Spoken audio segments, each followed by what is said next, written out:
নমস্কাৰ বন্ধু-বান্ধৱীসকল, স্বাগতম জনাইছোঁ। আগন্তুক পৰীক্ষাসমূহৰ কাৰণে কিছু প্ৰয়োজনীয় প্ৰশ্ন উত্তৰ লৈ আহিছোঁ। আজি পাৰ্ট 1 আপোনালোকৰ আগত আমি ডিছকাছ কৰিবলৈ আহিছোঁ।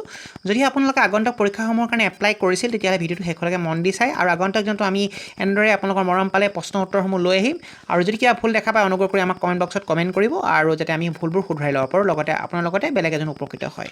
বলক এতিয়া ভিডিঅ'টো আৰম্ভ কৰোঁ। ভিডিঅ'টো আৰম্ভ কৰাৰ পূৰ্বে জবমেল আছামৰ যি অংকুৰদা তেওঁক আমি যথেষ্ট ধন্যবাদ দিবলগীয়া হ'ব, কিয়নো আমাৰ লগত তেওঁ থকাৰ কাৰণে আমি নিশ্চয় চেনেলটো চলাই আছোঁ আৰু লগতে তেওঁৰ চেনেলত আমাক প্ৰমোট কৰিছে, চ' ধন্যবাদ তেওঁক জনালোঁ। আৰু তেওঁৰ যিটো চিৰিজ আগবঢ়োৱাৰ কথা আছিল সেই চিৰিজটো আমাৰ চেনেলত আগবঢ়াই দিয়াৰ কাৰণে অত্যন্ত তেওঁক ধন্যবাদ জ্ঞাপন কৰিছোঁ। ব'লক এতিয়া ভিডিঅ'টো আৰম্ভ কৰোঁ। আজি প্ৰথম কুৱেশ্যনটো আমি লৈছোঁ, দাণ্ডি যাত্ৰা কিহৰ লগত জড়িত? দাণ্ডি যাত্ৰাৰ উত্তৰটো হৈছে নিমখৰ লগত জড়িত। আৰু ইয়াৰ লগত আৰু এটা কুৱেশ্যন হ'ব পাৰে, দাণ্ডি যাত্ৰা কোন চনত অনুষ্ঠিত হৈছিল? দাণ্ডি যাত্ৰা কোন চনত হৈছিল? দাণ্ডি যাত্ৰা 1930 চনত হৈছিল আৰু এই দাণ্ডি যাত্ৰাক চল মাৰ্চ বুলিও কোৱা হয়, যিটো দাণ্ডি মাৰ্চ বা চল মাৰ্চ বুলিও কোৱা হয়। আপোনালোকে মনত ৰাখিব, চল মাৰ্চ কোন চনত হৈছিল বুলি কুৱেশ্যনটো আপোনালোকক সুধিব পাৰে। চল মাৰ্চ হৈছিল 1930 আৰু ই হৈছিল 12 মাৰ্চ তাৰিখে।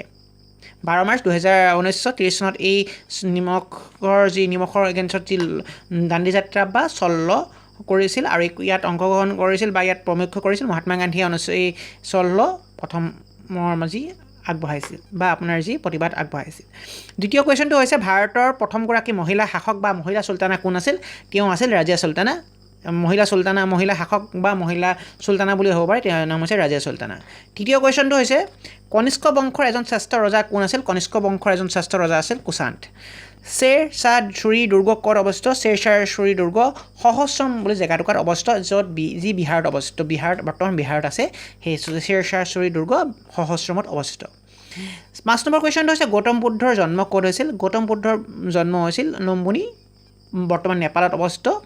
6 নম্বৰ কুৱেশ্যনটো হৈছে, কোনগৰাকী মোগল সম্ৰাটে তাজমহল সাজিছিল?